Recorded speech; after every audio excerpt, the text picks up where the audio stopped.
Hello, I'm John Brink, and we are podcasting on the Brink from downtown Prince George, the capital of northern BC. An absolute fabulous day in Prince George, early working towards spring, I would say. Today, a very interesting guest, and his name is Steve Baker. Hello. Welcome to the show, Steve. Pleasure to be here. Thanks so much for having me on. Tell me a little bit about you. You were born on the East Coast. I was born in Grand Falls, Newfoundland. And most people know me as a person from Mackenzie, but I was born all the way back east and moved to Ontario when I was 5 years old and on to Mackenzie. So most of my life I've been living here in the north, other than escaping to go to university and whatnot. I've been here I was in Mackenzie until I graduated from high school, and then... Now, correct me if I'm wrong, I know your dad, Carl Baker. He worked for the forest industry as a forester. Yeah. Worked with one of the major logging or forest companies there in Mackenzie for quite a number of years. How long was he there? 1979 up until, I want to say, around 1996 or so, but he was still there. He was the woodlands manager in Mackenzie, and then... After that, he was looking after the pulp supply for the pulp mills and whatnot. And then he started a trucking company there. So he was in charge of, bringing in all of the logs and things. Also in Mackenzie. Also in Mackenzie, and he was looking after bringing the con out of the mines and Kemess Mine as well. Right. His trailers and whatnot. Right. Yeah. And then he's still doing okay. You told me earlier, and he is now living in Wetaskiwin. Yeah. Just outside of Edmonton. Just outside Edmonton. Why did he go to Edmonton? Oh, well, most of my family's now in Alberta, so everybody's relocated from the north and moved on to Alberta. So So, and then you grew up in Mackenzie. You went to school, did all your training, and then what did you do from there on in? So I graduated from high school in Mackenzie, and then I went off to Simon Fraser University and did a degree in English literature there, and ended up coming back to Mackenzie and not really knowing what I was going to do. I went to work for my father's company, working at the trucking company. I did that for a couple of years, and then I went back to SFU and did my teaching degree and became a teacher. And so you've been a teacher, high school? High school, yeah. What grades are you teaching? So I teach 8 to 12, and I did a brief stint as a vice principal as well. And after my brush with cancer and whatnot, I decided time for a change in life balance and whatnot. So I came back to teaching after that. We'll talk about that a little bit more as well. So that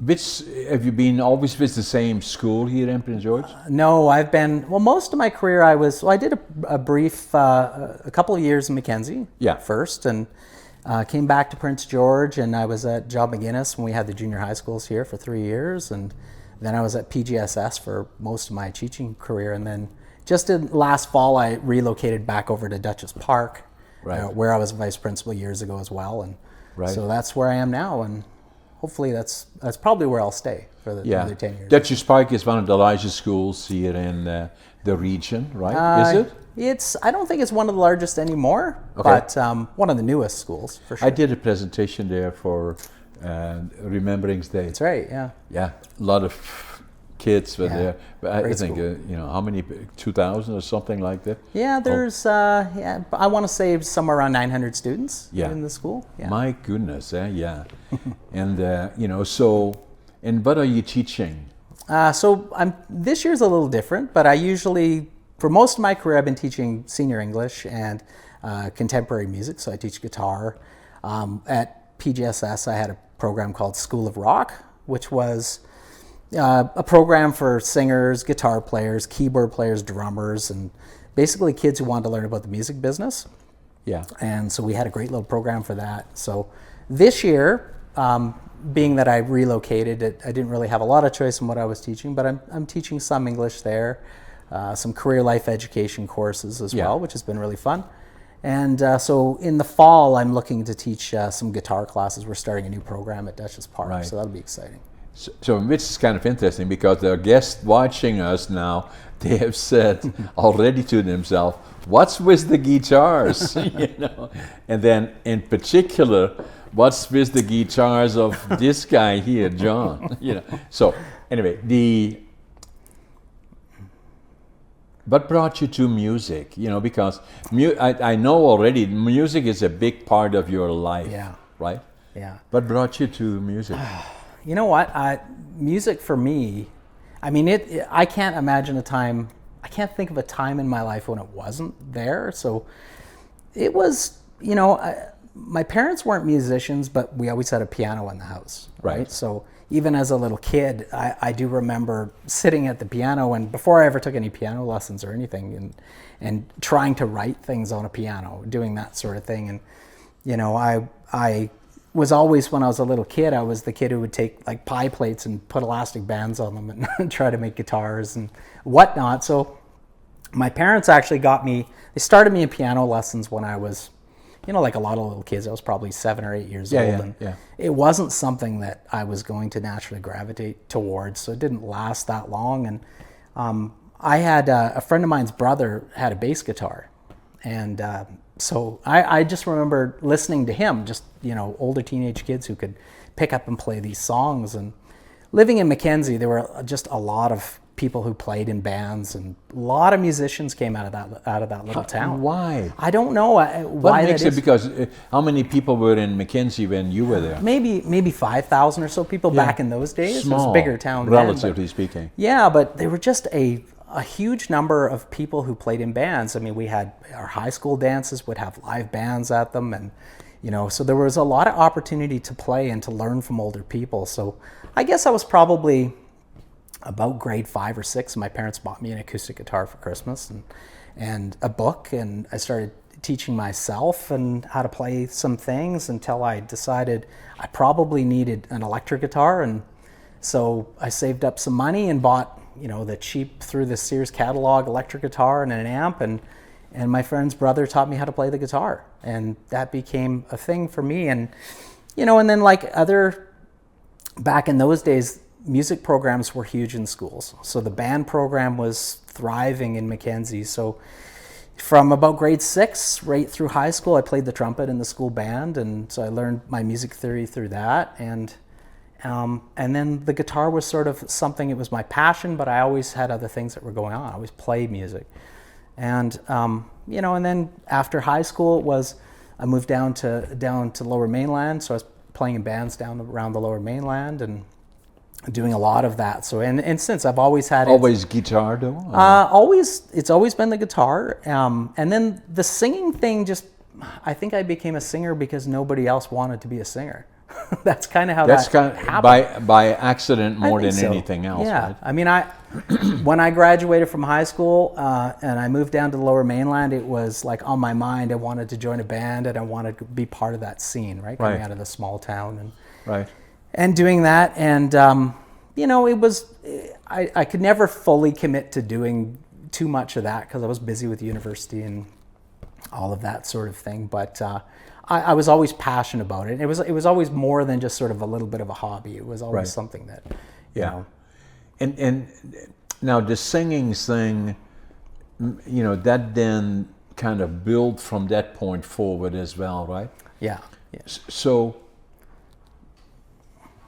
is there a particular style that you follow, or is it rock or old, or is it country, or is it contemporary, or? So it's kind of changed a little bit over the years, but because I've played in lots of sort of cover band situations, it happened to be sort of whatever the market demanded at the time. So it would be, in order to work, to play all the time, you had to be able to play, you had to be able to play a full night of country or a full night of rock music, especially when we had the clubs and things around Prince George. You could play a full night of rock music in the Generator or a full night of country in the Cadillac Ranch. Yeah. And so it kind of worked that way. And so I was playing electric guitar. I didn't play hardly any acoustic guitar back then. And then sort of the evolution into doing what I'm doing now, which is mostly acoustic guitar and vocal, That kind of started, there was a time when I got into doing, bars were booking one-man shows. And that started out where you had to have full backing tracks, arrangements. Right. So there's a lot of pre-recorded stuff, and you played electric guitar and you sang, and that's kind of what they wanted. The Sergeant O'Flaherty's days back in those days. Yeah. And that's changed, and I think it's a great thing what they're doing now. They've stripped it all back now. And so what are they doing now? Now it's now they want somebody they want to strip it back. They don't want the backing tracks and all of the gimmicks. They want acoustic guitar and a vocalist, right? Or a piano. Acoustic and a guitar is what we have here, right? Yeah, absolutely. Yeah, and it's nice. It's more intimate. You have more opportunities to play in places now because you're not overly loud in those environments. You can play coffee houses or restaurants or a lot of different things, right? Yeah, and so now it's still very much part of your life. It is, yeah. In terms of what you teach, yeah, as one, and then at the same time you do some other ones in clubs or whatever you play. Yeah, I'm busy. Most weekends I'm playing somewhere around Prince George. Yeah. At it might be a club or it might be a private event around Prince George. Yeah. Or it might be I do a lot of fundraising things now, so those kinds of things too, and that's worked really well for the Wheelin Warriors and that sort of thing. And that's the next thing I want to talk to you about is that there's a connection obviously with Wheelin Warriors because that is the organization in Prince George that is a fundraiser for cancer, and all the money that is being raised by the Wheelin Warriors stays in Prince George. Yeah. And they have a bike thing they do every year, save and except during COVID, there was a bit of an interruption, but otherwise a lot of people are involved in it. You have been quite involved in it.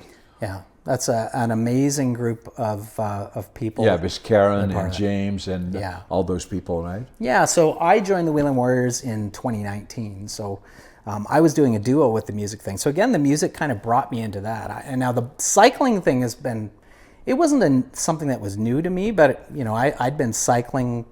I had a road bike when I was in high school, right? Yeah. When people were riding mountain bikes, I had a road bike. Yeah. And then I did some, when I was in my 20s, I did some racing with mountain bikes and that kind of thing.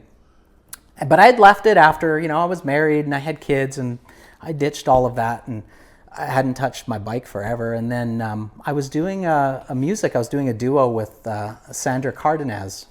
She's one of the Wheelin Warriors. Yeah. And she was doing the ride in 2019. And so I joined in September of 2019 and been part of the team since then. Yeah. And so it has been extremely successful. And the other part is that connection that you have to it is that you had an experience with cancer personally. Can you tell us something about that? Yeah, sure. So in 20, I had gone into I'd become a vice principal at that point in my life. Duchess Park. Well, I was actually working in the elementary schools at the time. So I was working at Spruceland and Heritage and Spruceland and also at Harwin. So I was kind of working as a sort of a bit of a fill-in position as a vice principal. Right. And I had actually known since the summer. Like I didn't really know that there was something wrong with me, but I knew there was something wrong with me. Like I could feel something was off. But how do you feel that? Well, for me, I just kind of had, my diagnosis, the cancer I had was testicular cancer. So when they tell you sort of the symptoms of that sort of thing, I didn't have the classic kind of symptoms they talk about, swelling and all this. I didn't have any of those things. So I just had kind of a dull pain, like a dull ache that I could feel. Yeah. And so being typical guy, I decided and I didn't go to the doctor. I self-diagnosed. I went on the internet and, maybe I twisted a blood vessel or did something like this, right? And so I just went on about my day, and months went by and I didn't do anything until I remember being at work and being in just excruciating pain. And I had no choice but to go to the doctor, right, and find out what was going on. And none of the classic kind of symptoms. Here? Yeah, here in town. What year was that? So that was that was 20, I guess it would have been early 2014. That's when it was. We didn't have the cancer clinic yet. We had the cancer clinic. Okay. Yeah. And so they diagnosed it and found out what it was. I was scared to death, of course, because, your doctor tells you have cancer. And, and it's high. If you're going to get cancer, that's probably the kind of cancer you want. Not that you want to get cancer, but if you're going to, something that's highly treatable, would be what it is. So I went in and they rushed me into a surgery and I had that done and back to work, that sort of thing. But the problem is with testicular cancer, it's a bit of a moving target if you leave it too long, and the chances it spreads from there. It does, yeah, because it gets into your lymphatic system and it spreads around, and then from there and then quicker. And it can be lethal, right? Yeah. So for me, I had left it so long that I can't say I was surprised that it had metastasized. Yeah. But it had, and it took, so November 2015, I had just gone for regular tests because I was surveillance just to keep an eye on things and see how things are going. Again, no symptoms at all this time. Zero, nothing. They were just doing a CT scan of my abdomen, and then they found a 4.3 centimeter in the back of my abdomen, kind of near my spine. So that kind of threw me for a loop there. So right. Yeah, and this time was going to be... Because that's a delicate, yeah, dangerous area, right? Yeah, so this time was going to be a little bit different because it's not going to be just a quick surgery and I'm out. This time it was chemotherapy for me, so that was my... Chemotherapy, so... Yeah. How long? So I had to do 4 cycles, so that was about 12 weeks. So yeah, so the way the protocol for that was for me, I do 5 days of chemo and then 2 weeks off while things kind of move throughout your system and the cells divide and they have to do their thing and back again, right? So I did 4 of those and just to shrink everything down. Yeah. Right. Yeah. That's the whole objective, right? That's the whole objective. So we have been very involved with the Wheelin Warriors, and I know a lot of the people that are part of it, and then obviously we've been in the Brink group of companies very involved in donations, and I've done several tours through the cancer clinic, and the amazing part about this cancer clinic here, of the people that we have, I don't know how we got them, but some of the best in the world, really. Amazing. And some of the procedures that they can do in terms of, the micro distances. But the danger with chemo, correct me if I'm wrong, is that the way it all started, it destroys the whole area or adversely affects it in some form. Yeah. And the key is to get, the micro areas and they developed that technique here in Prince George for the world, really. That's right. And, and they're so tied in too. It's not, my oncologist was actually someone from down south who was sort of looking over a thing. And they have doctors down there who are world renowned for their knowledge of particular cancers. And so, they're working very closely with people from all over the province, and they're flying them up here, and everybody there, from the volunteers there to the nurses, to everybody, it is top shelf there. Yeah. So that is how long ago that you had your second one? So 7 years ago? 2016 is when I finished. So around this time, actually. Yeah. Be 7 years ago. This month, actually. So you're going back then every so often? Yeah. Just to make sure? Well, not anymore. So I was 5 years. That's the normal thing. So you'd be the cancer center will follow what they call surveillance for 5 years after you've had cancer, and they run you through tests, and they'll be checking things like checking tumor markers in your blood, and if something's elevated, they might send you back for other tests and scans and that sort of thing, and and knock on wood, everything's been good for this long now. So with all those experiences, what do you recommend to our listeners and the watchers of this? Guys have sometimes a habit, you were not Guys unique. They say, well, it will go away, and I don't really have to do this, blah, blah, blah. What's your advice to them? My advice is... To everybody. Yeah, to anybody. It's, go to the doctor. If you have anything that seems abnormal, anything, your body. If there's anything that just does not, it's better to be a little bit, it's not even embarrassing, but you might be a little embarrassed to go, take down your pants or whatever it happens to be to talk to a doctor, show some, but you know what, you just have to do it. You just have to do it because these things get out of control rather quickly, right? Yeah, and one of the challenges now, Steve, as you well know, is that one of the biggest challenges that we have, I believe, is that the whole medical process and procedures are in transition because a lot of people can't get a doctor or doctors are simply not available. Yeah.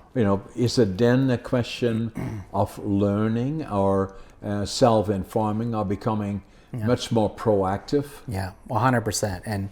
And that's you have to be the one that takes control of your health, and that's you only got one body. Yeah. And you do have to be very proactive in how you try to, how you manage all of this sort of thing. And you have to ask the right questions, and you have to advocate for yourself. And, you have to be willing to step up and do that 100%.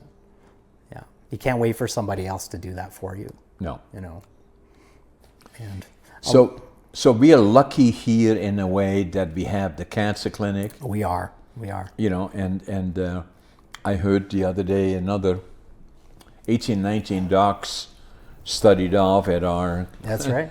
our University of Northern British Columbia, the University of Northern BC, and their medical school, and amazing. Yeah. But we have done to put that all in place here, and and where it can go. So. That's got to be a record number of doctors that they've graduated from that program. No, that's fantastic.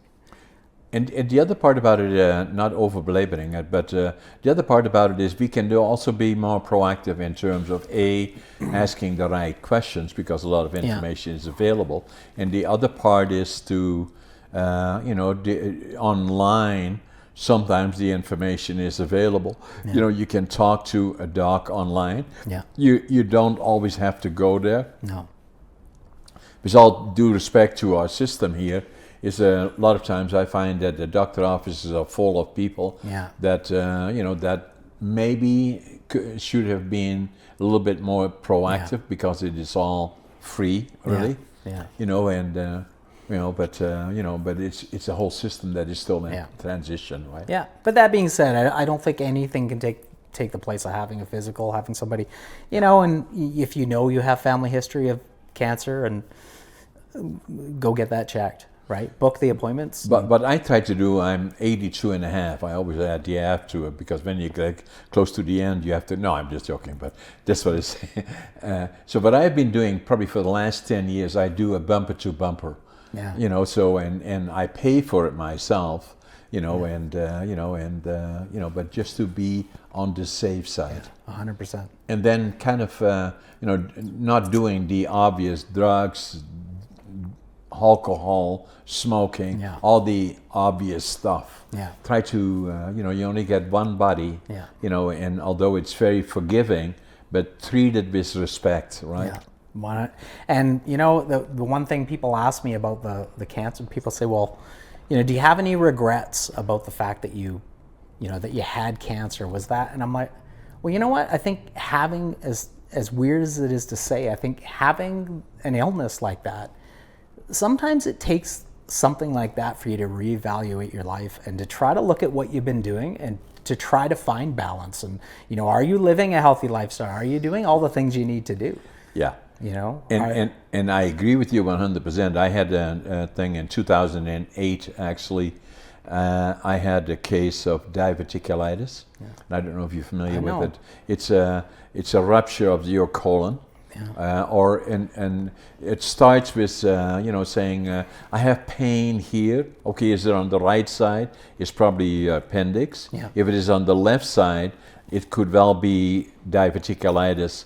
And then if you go to your doctor, I'm not trying to be a doc here, but from what I know about it, is that it could be aggravated because of some of the food that gets stuck and as it moves through your body, and then a doc, if you go to the doc, then they would have you use some more greens in your diet.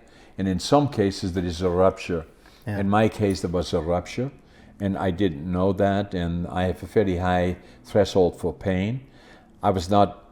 Didn't have a healthy lifestyle. I had too much weight and too much this and all the other things. Didn't do as much in terms of physical exercise. Did the same everybody else does. We make a commitment at the end of the year, we're going to go to the gym. Yeah. We do that for 2 weeks, and then we're too busy, right? So anyway. So it nearly killed me. Probably came about that close because you have about 48 hours when all those toxins go through your body that it starts attacking the other healthy areas. And fortunately, I got an operation here in town. Yeah. And and they took a section out of my colon. Yeah. Put it back together. And fortunately, that's now for I don't know how many years ago, but a long time ago already. Yeah. And but what it did, it triggered, and that's the point. It triggered me to go to the gym in earnest, right? Yeah. And that so in 2009 I went to the gym, got a trainer, then took it, which I do most of the times. I go further than just going to the gym. Started go to the gym for 6-7 years, and then somebody said to me, "Have you ever thought about competing?" Yeah. I said, me, and then I got ready for competition. Then I competed, regionally first, and then provincially, and then qualified for the nationals and for the Arnolds. Yeah. And and then obviously COVID came. And then I'm back now training again. Yeah. Oh, I've seen you there. Yeah. Kendall, that's right. I take it very serious. Oh, yeah. And I have a good trainer, right? Yeah. Oh, awesome. But that's what you were talking about. That's what triggered me, and it does with other people, right? Yeah. Yeah, and there's so many things. Like there's this, sort of the cancer was sort of the rock in the pond, but then there's all of the ripples that kind of from all of that, right? So yeah. For me, the cancer was one thing, but it was kind of a, reevaluation of my life. But, one of the hardest things coming out of the cancer thing, which a lot of people don't talk about, was the depression afterwards. Like, like about a year afterwards, the first time I had it, I just felt like this rain cloud over top of me. Just this, and from nowhere, just this.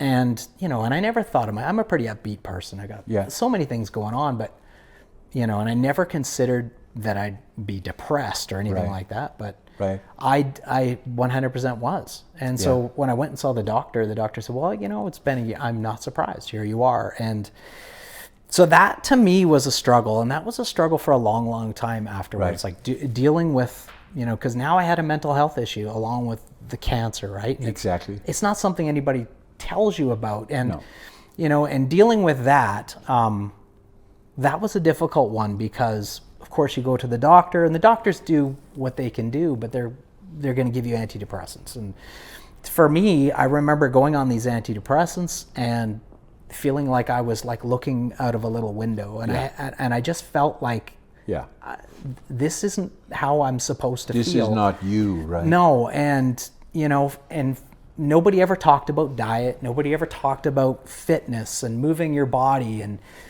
stop working so much. Like, why are you, for me at the time, I was doing a doctorate at university at the time. I had a new job as a vice principal. Yeah. And I was doing, as a sort of side hustle, I had an auto body and paint business I was trying to run. And, and the things I wasn't attending to. You had all the things that you could wish for. Yeah, except for the things that I should have been paying attention to, my marriage and my kids and all of that stuff.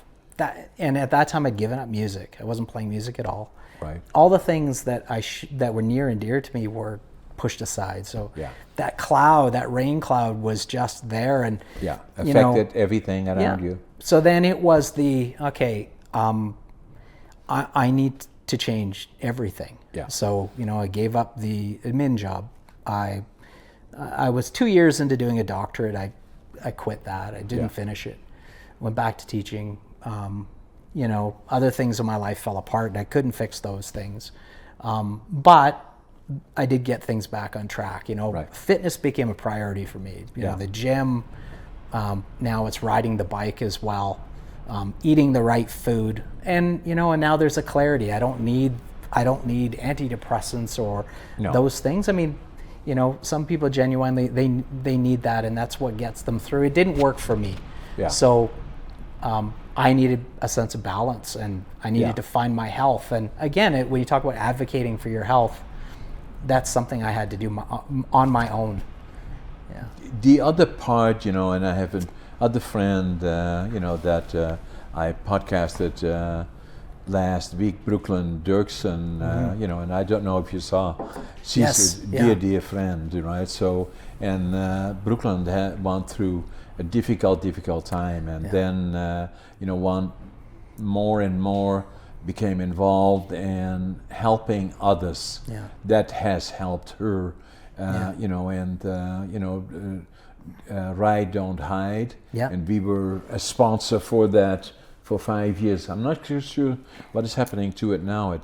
She was going to check it out, but if somehow it kind of fell by the wayside, it shouldn't. So we want to be involved to make sure that it stays alive. But what she did, and but I see in you as you're such a source of experience that is so helpful for others. You're a very good communicator, obviously, because of your profession. Yeah. And I always love to be working with young people. I've always done that, and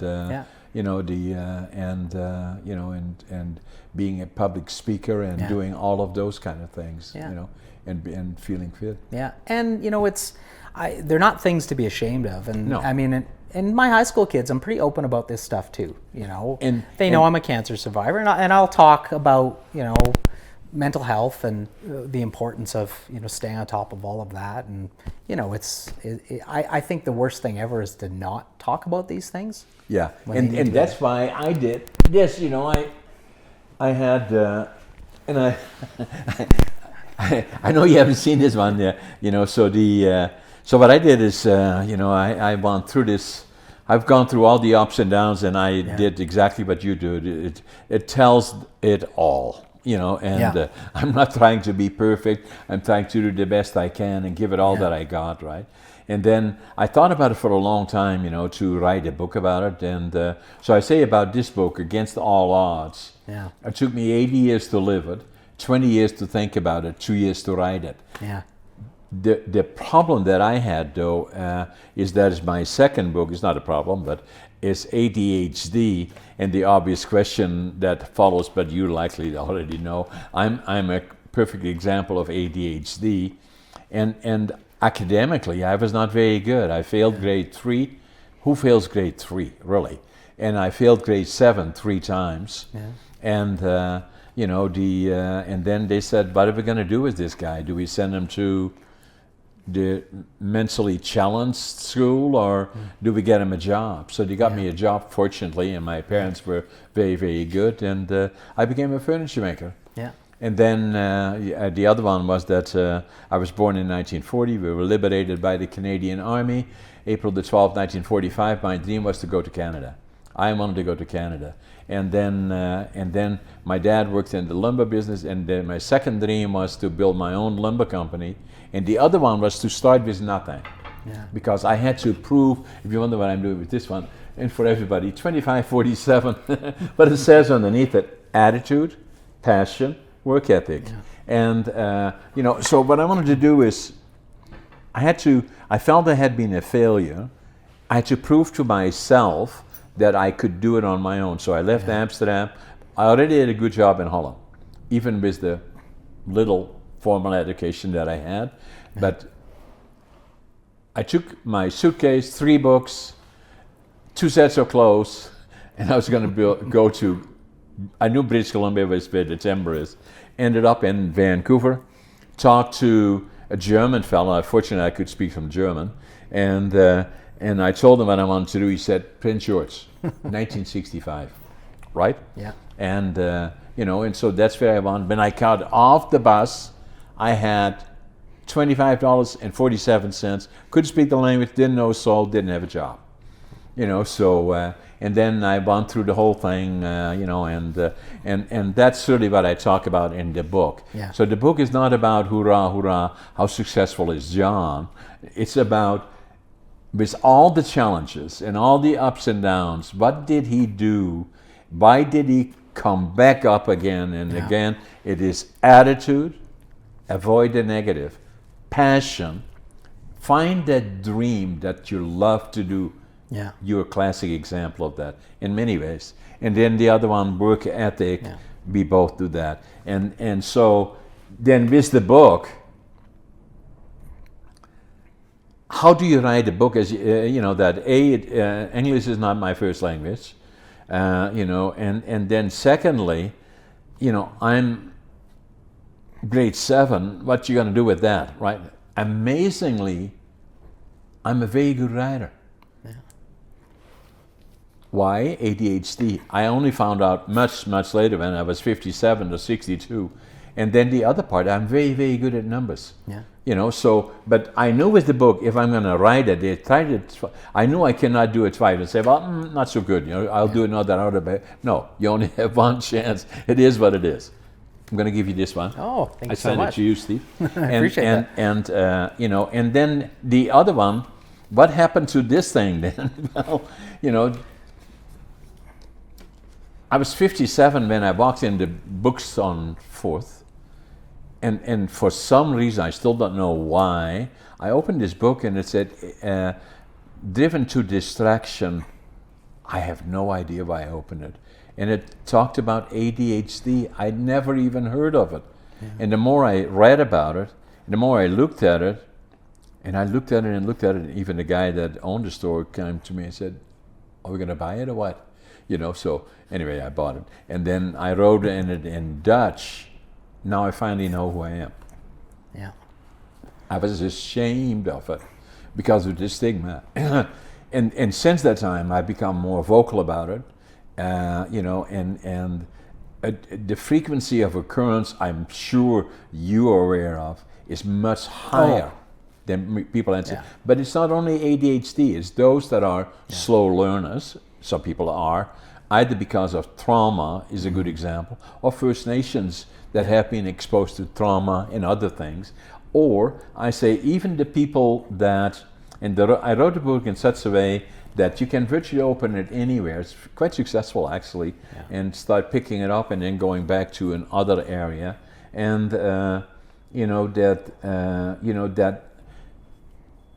you cannot avoid not being engaged with people that have ADHD, either in your circle, in your family, or in the area that you work. And it is something that people should know to understand it. I call it a superpower. I do 20 things all at the same time, over and over again. It happens even at my podcasting, that I podcast people in that, as we enter the discussion, they say, I have ADHD, so, and happens over and over. Yeah. And I think you will find this one interesting. Yeah. Thank you so much. I'll give you one. I signed that for you too. And then I did another one that is coming out in July. Yeah. And it's about precisely what we're talking about. Finding your passion, living the dream. Yeah. And I did that, you did that, and in spite of all that is in the book, if you ask me the question, I don't use it very often, are you living the dream? I am, and that means with all the ups and downs along, and all the things that didn't go so well, and I've been there too, as you will find in the book, I can still look back and say, I like it. And that's why I felt I had to do that, and that book is coming out in July, and and hopefully it's helpful to some people. Yeah. And it's unfortunate when you meet somebody new, the first thing they ask you is, what do you do? Yeah. You know, and nobody says, if you ask me, what do you do? Well, I play music and I ride bikes and I fundraise and I, you know, they want to know, what do you do for work, right? What do you do? But, you know, there's so much more to life than just that one piece, right? There's so many other things that fuel your passion. Right? And that's what I do. You know, like saying, well, when did you start podcasting? Well, I started podcasting probably when I was 75, 76, 78. I don't know, you know, I'm proud of it. You know, we are one of the most successful podcasts in Western Canada. Yeah. And so, and how about the book writing then? Well, basically, you know, I'm going to write one book a year as long as I can do it, and another one beyond the next one is already in the works. Okay, what is that about then? Well, that one is living young, dying old, and that is about lifestyle and all the other things that we talked about. Yeah. You know, and you know, so but doing all those things makes life so interesting. Yeah. Right. The other part about me is, and that's interesting today in particular, and I have to tell you something, you know, so I'm also a fairly frequent speaker. I was not very good interacting with people until I got to I was the worst example of somebody going to Toastmasters for the purpose of becoming a better speaker or interacting with people. Yeah. I was the absolute worst. Anytime there were more than 3 people, I could really not effectively communicate. Yeah. And so my ex-sister-in-law dragged me down there to the first meeting, and I said, "Are they going to ask me any questions?" He said, "No, they don't. You just sit there." And then halfway through the meeting, somebody said, and John, talk us about you. And I said, "Oh my God," you know. So, but anyway, I went back the following year. I stayed there for 10 years. I'm the highest level in Toastmasters is being a distinguished Toastmaster. There's about 300,000 people involved in Toastmasters around the world, and probably 3 million that have studied.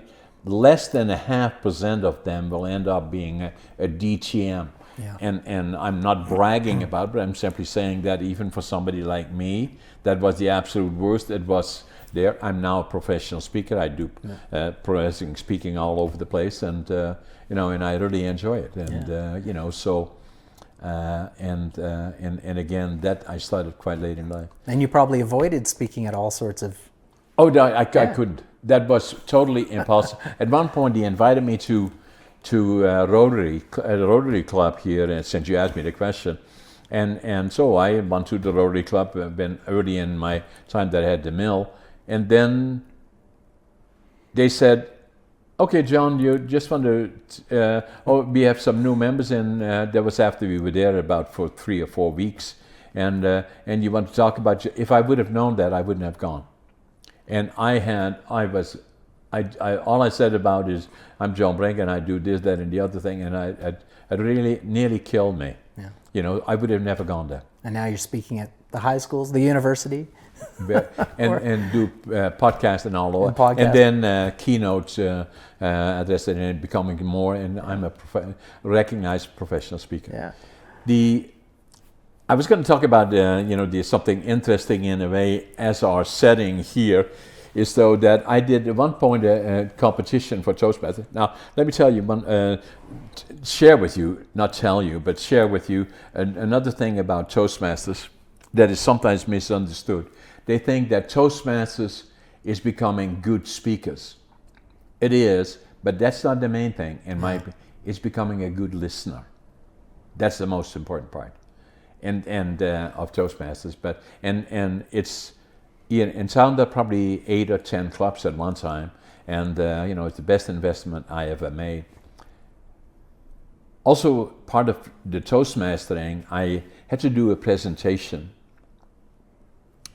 you know, on a competitive basis on the provincial level, and so. And it is always a question of how can you make it do different. So what I did is I had a guitar. I took a guitar with me, and I set it as I walked onto the stage. I was introduced. Before I was introduced, I walked on the stage. I set the guitar here, you know, and so then I was introduced, and I started speaking. And the whole while, the people were watching me.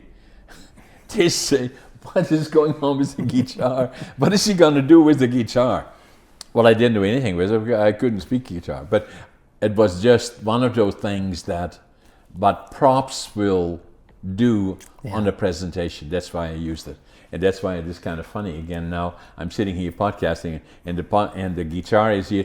For those people watching, we will get to the guitars. That's the next thing we're going to talk about. But the other part that I had is I always knew, I always wanted to be a guitar player right from the time that I was young. And so I got a guitar, about probably the same as you, when I was about 10 or 12 or whenever it was. And then I was taking lessons, and I just was not very good at it. So the guy that gave the lesson was fairly strict, and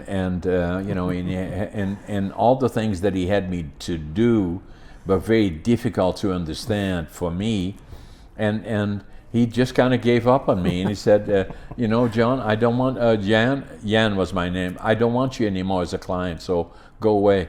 And I said, oh my God. Anyway. Wanted you to be a classical guitarist or a jazz player or something. Yeah.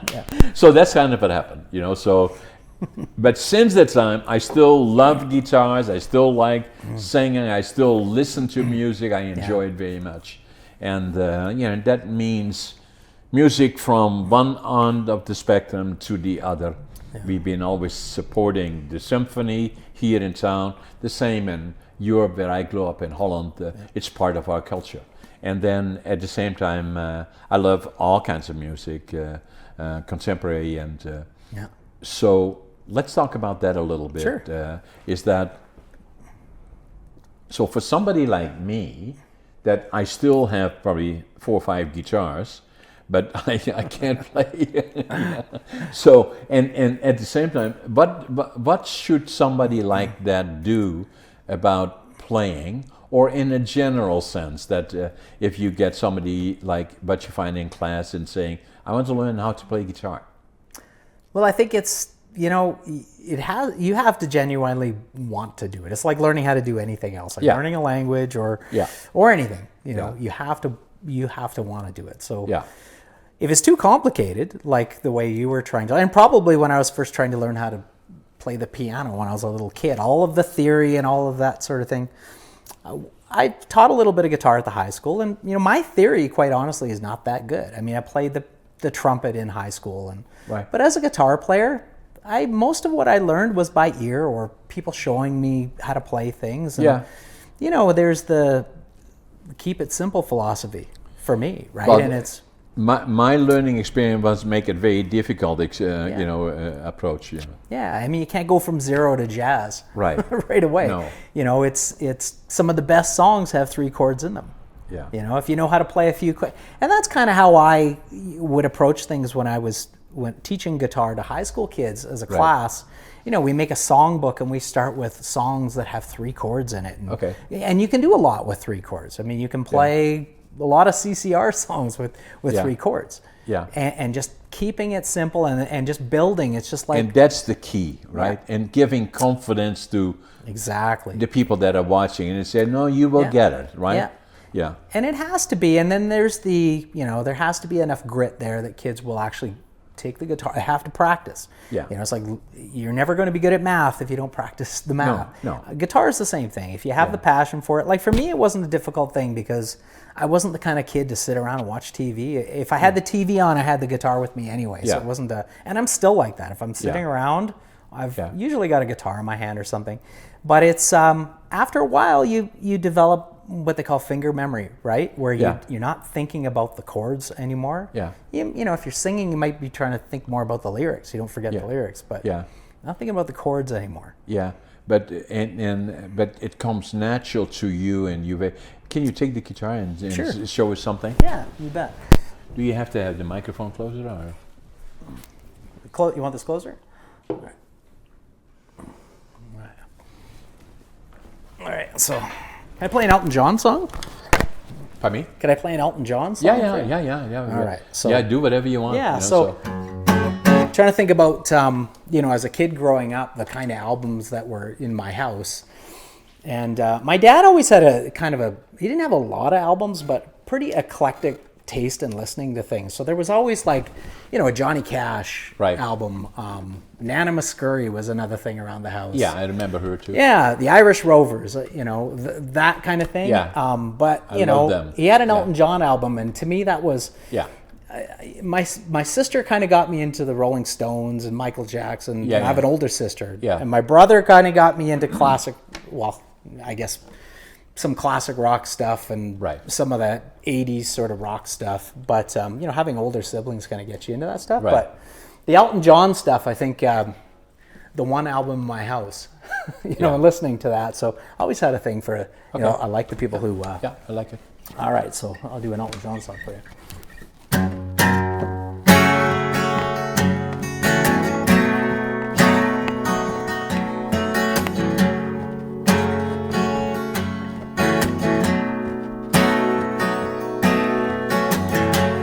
Packed my bags last night, pre-flight,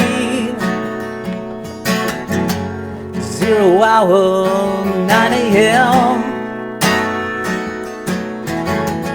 And I'm gonna be high as a kite by then.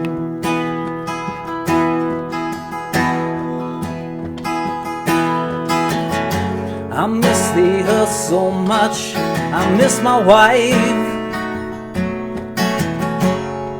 and it's lonely and out of space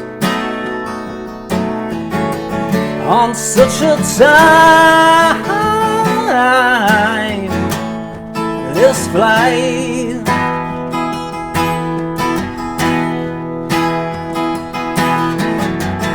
And I think it's gonna be a long, long time till touchdown brings me around again to find I'm not the man they think I am at home. No, no, no, I'm a rocket man, burning out his fuse up here alone.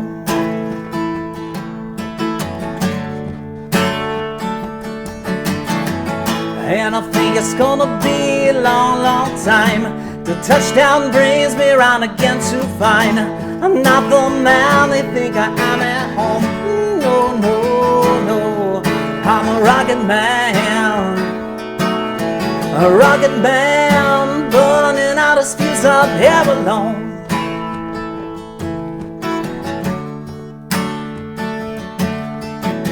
The malls ain't the kind of place to raise your kids.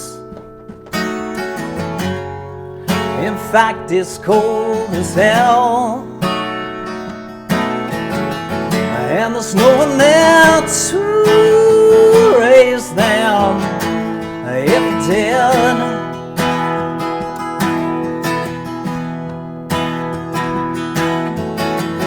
And all this science I don't understand. It's just my job 5 days a week. A rocket man, a rocket man.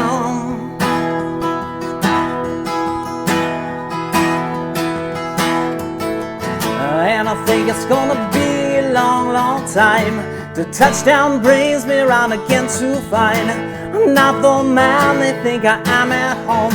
No, no, no, I'm a rocket man, burning out his fuse up here alone. And I think it's gonna be a long, long time. And I think it's gonna be a long, long time. And I think it's gonna be a long, long time. And I think it's gonna be a long, long time. Long, long time. Long, long time.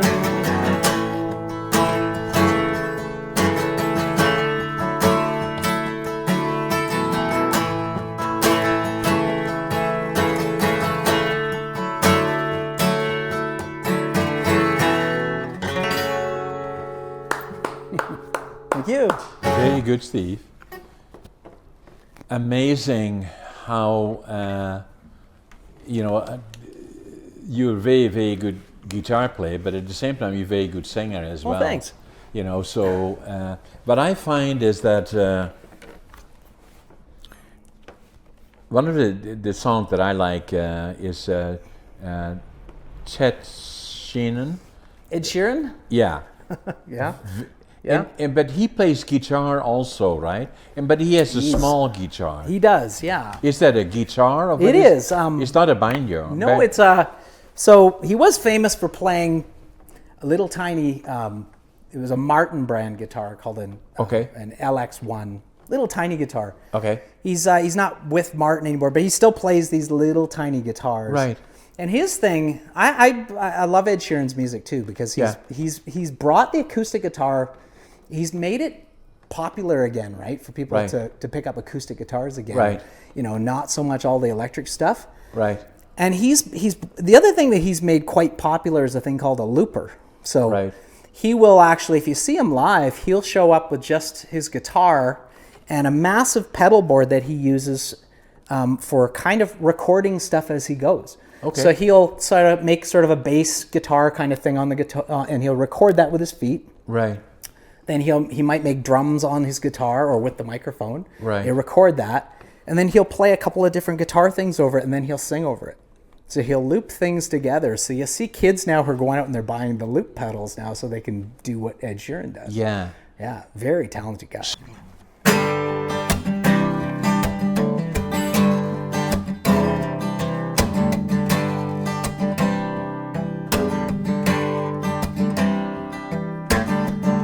Sundown in the Paris of the prairies, wheat kings have all of their treasures buried. And all you hear are the lonely breezes rushing around the weather vane Jesus.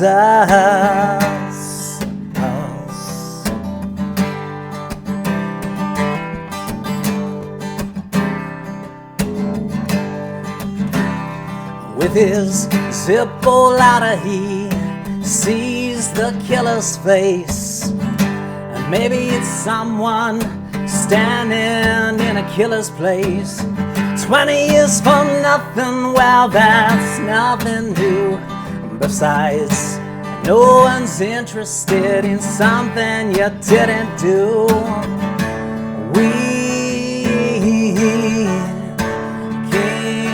And pretty things,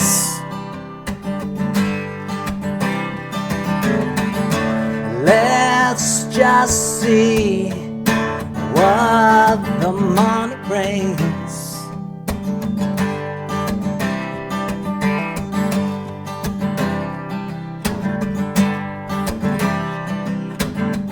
Dreamy trains where the high school is dead and starved.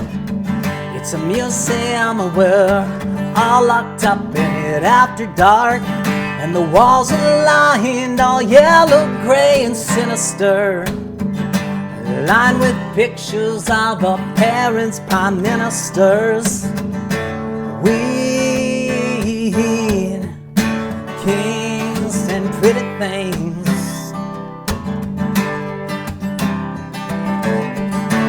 let's just see what the month brings.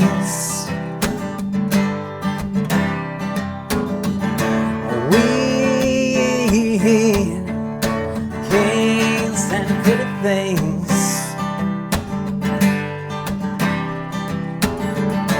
let's just see what the month brings. Yeah.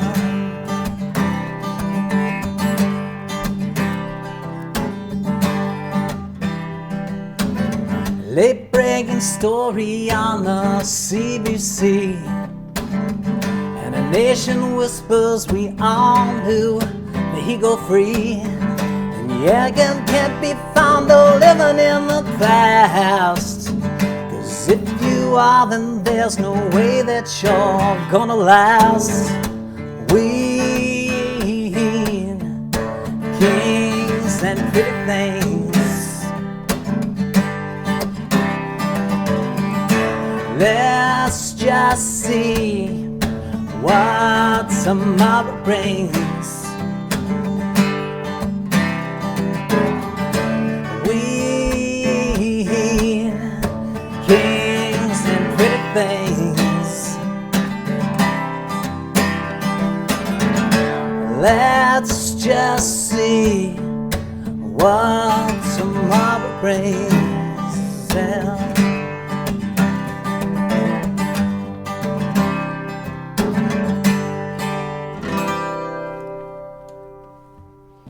So I want to get a picture of me holding the guitar, and then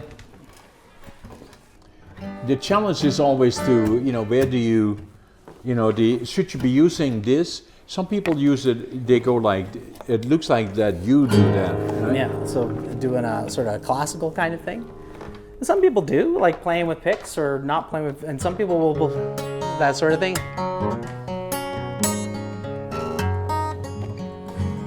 So if you and you say, I'm going to teach this guy how to play guitar, so we start off with understanding the guitar, how to hold it likely, and then how to make adjustments, or is that later on?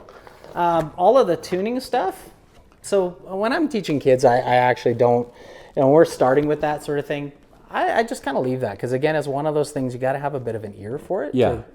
To know how to get an instrument into tune and do that sort of thing. So I don't actually bother with too much of that to begin with. And, besides they make electronics nowadays to help people get things that is into. what that is, right? Yeah, so it's not really necessary anymore. So so you put it on there and that automatically... Yeah, and it just basically reads a vibration, and it can tell if it's in the tuning that you want it to be in. Okay, so that will help. Yeah, and it does. I mean, you have to be kind of close to make it work. Yeah. Anyway, yeah. So now at 82 and a half, yeah, I have a guitar. Will I be still able to learn to play a guitar? Of course. Yeah. Why not? That's the answer, right? Yeah. Yeah. So, and like I said, it's sometimes the easiest songs are just some simple chords, right? Yeah. Like some of the best songs ever had very few chords in them. Yeah. Yeah. I tell people if you can play 3 chords, you can do lots of stuff. Yeah. Right. So what should a guy go find a trainer or somebody that can educate me or? Now it depends how you are. Like, I mean, if you're the kind of person that you can pick up stuff fairly easily watching YouTube and that kind of thing. I think that wasn't something that we had when I was a kid where you could do that. You had to kind of listen and learn or find somebody who could teach you how to do it. Yeah. I mean, the only nice thing about having a teacher is you got somebody who's checking to see if you're practicing, and they push you on, right? Yeah. They know how to sort of, okay, you've learned this, now we know sort of how to scaffold that to the next thing, right? And that's the nicest thing about having an instructor, but lots of people just are self-taught and they can do it that way. And you start out with a guitar like this one. Yeah. Not an electric guitar. Acoustic is... I started out on an acoustic, but honestly, some kids will start with electric because it's what they want to learn. And it essentially is the same how you play it. I like acoustic, yeah. The only nice thing about electric is typically it's easier to play. Right. The strings tend to be lighter on it, and it requires less finger pressure to actually play it. Right. So really, what you want to learn, I tell kids, if you want to learn to play rock music, then get yourself electric guitar. Right. Start with that. Right. But So we'll do this again a year from now, and then see how far I've come. In the meantime, I may call you and say, Steve, I need some help here. It might take me a year to learn how to play this song, and then we'll be good to go. Steve, my pleasure. Yeah, nice. Thanks for having me on. Yeah. All right. And I hope you enjoyed the book, and I will get you a copy of the other one. And I'll see you at the gym. Absolutely. Thanks again. All right. Thanks so much for having me on. Appreciate it.